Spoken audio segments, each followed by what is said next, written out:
नमस्कार, आदाब, सत श्री अकाल। मैं आपका नवीद पटेल फिर से हाजिर हुआ हूँ आपके अपने चैनल महान लोग महान जीवन में। महान लोग महान जीवन में मैं आपके लिए लेकर आया हूँ एक महान व्यक्ति की कहानी जिसका नाम है doctor APJ Abdul Kalam. Doctor APJ Abdul Kalam एक प्रख्यात भारतीय वैज्ञानिक और भारत के 11वें राष्ट्रपति थे। उन्होंने देश के कुछ सबसे महत्वपूर्ण संगठनों में कार्य किया।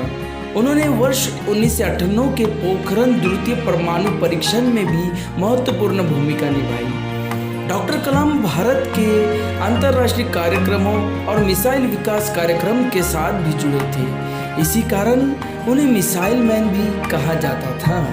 वर्ष 2002 में कलाम भारत के राष्ट्रपति चुने गए और 5 वर्ष की अवधि की सेवा के बाद वो शिक्षण, लेखन और सार्वजनिक सेवा में लौट आए। उन्हें भारत के सर्वोच्च नागरिक सम्मान भारत रत्न सहित कई प्रतिष्ठित पुरस्कारों से सम्मानित किया गया। अबुल पाकिल जैनुल आबिदीन अब्दुल कलाम का पूरा नाम था। अब्दुल कलाम का जन्म 15 अक्टूबर 1931 को तमिलनाडु के रामेश्वरम में एक मुसलमान परिवार में हुआ। उनके पिता जैनुल आबिदीन एक नाविक थे और उनकी मां आशियाम्मा एक गृहिणी थी।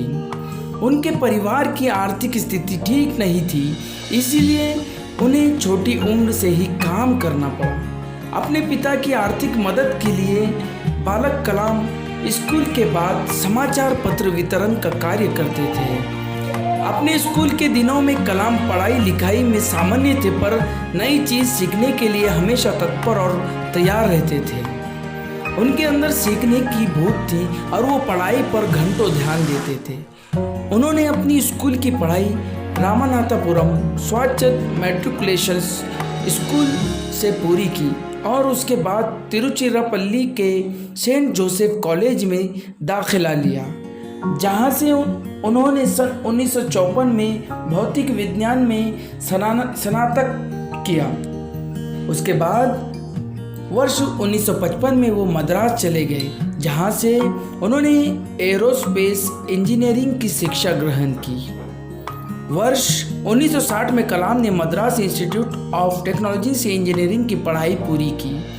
मद्रास इंस्टीट्यूट ऑफ टेक्नोलॉजी से इंजीनियरिंग की पढ़ाई पूरी करने के बाद कलाम ने रक्षा अनुसंधान और विकास संगठन में वैज्ञानिक के तौर पर भर्ती हुए। कलाम ने अपने करियर की शुरुआत भारतीय सेना के लिए एक छोटे हेलीकॉप्टर का डिज़ाइन बनाकर किया। डीआरडीओ में कलाम को उनके काम से संतुष्टि नहीं मिल रही थी। कलाम पंडित जवाहरलाल नेहरू द्वारा गठित Indian national committee for space research के सदस्य भी थे। इसी दौरान उन्हें प्रसिद्ध अंतरिक्ष वैज्ञानिक विक्रम साराभाई के साथ कार्य करने का अवसर मिला।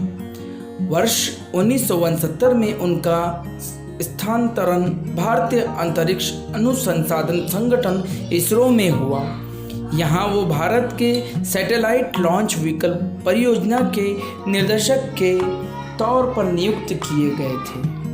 इसी परियोजना की सफलता के परिणाम स्वरूप भारत का प्रथम उपग्रह रोहिणी पृथ्वी की कक्षा में वर्ष 1980 में स्थापित किया गया। इसरो में शामिल होना कलाम के करियर का सबसे अहम मोड़ था और जब उन्होंने सैटेलाइट लॉन्च व्हीकल परियोजना पर कार्य आरंभ किया, तब उन्हें लगा जैसे वो वही कार्य कर रहे हैं जिसमें उनका मन लगता है। 1963-64 के दौरान उन्होंने अमेरिका के अंतरिक्ष संगठन नासा की भी यात्रा की।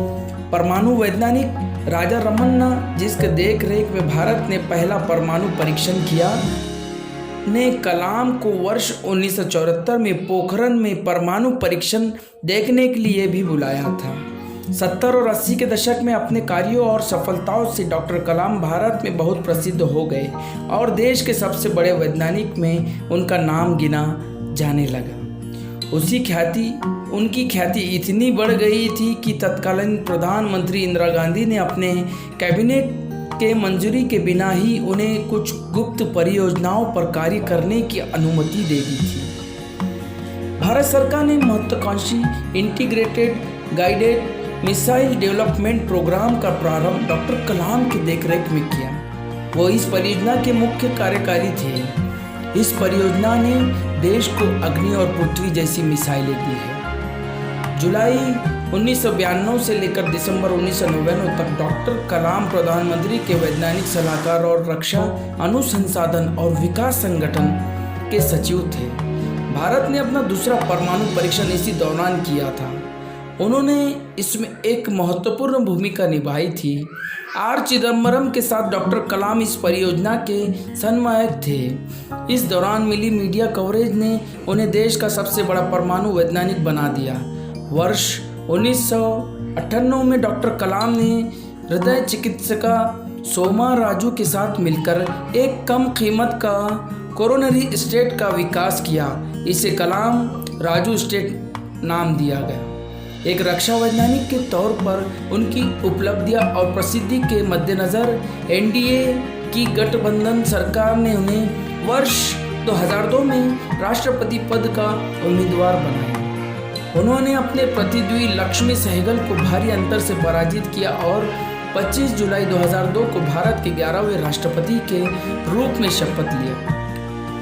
डॉक्टर कलाम देश के ऐसे तीसरे राष्ट्रपति थे जिन्हें राष्ट्रपति बनने से पहले ही भारत रत्न से नवाजा जा चुका था। इससे पहले डॉक्टर राधाकृष्ण और डॉक्टर जाकिर हुसैन को राष्ट्रपति बनने से पहले भारत रत्न से सम्मानित किया जा चुका था। उनके कार्यकाल के दौरान उन्हें जनता का राष्ट्रपति कहा गया।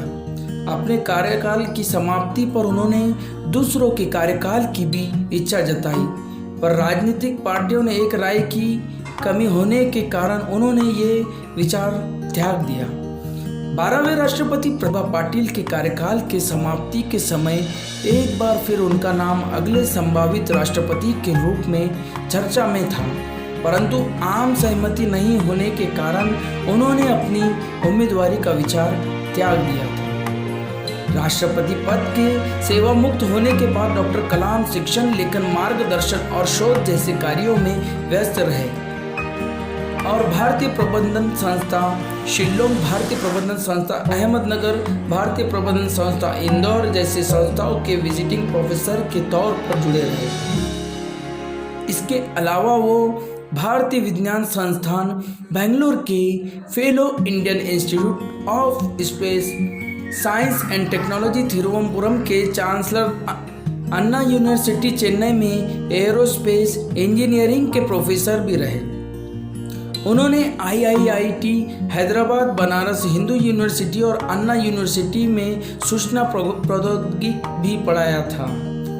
कलाम हमेशा से देश के युवा और उनके भविष्य को बेहतर बनाने के बारे में बातें करते थे। इसी संबंध में उन्होंने देश के युवाओं के लिए व्हाट कैन आई गिव पहल की शुरुआत भी की, जिसका उद्देश्य भ्रष्टाचार का सफाया है।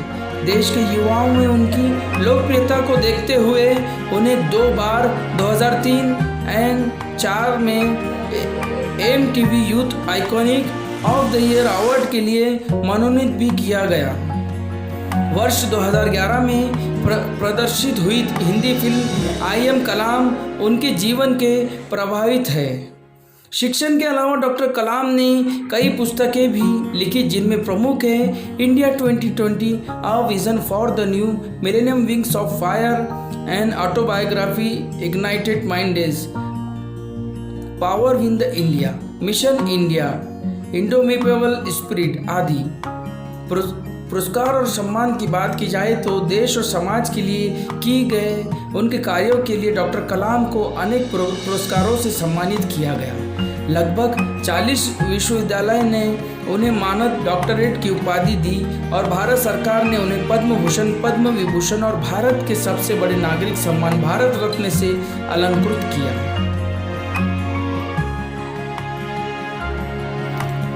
और 27 जुलाई 2015 को भारतीय प्रबंधन संस्था शिल्लोंग में अध्यापन कार्य के दौरान उन्हें दिल का दौरा पड़ा, जिसके बाद करोड़ों लोगों के प्रिय और चहेते डॉक्टर अब्दुल कलाम परलोक सिधार गए। और इसी तरह हिंदुस्तान ने एक अनमोल नगीना खो दिया था।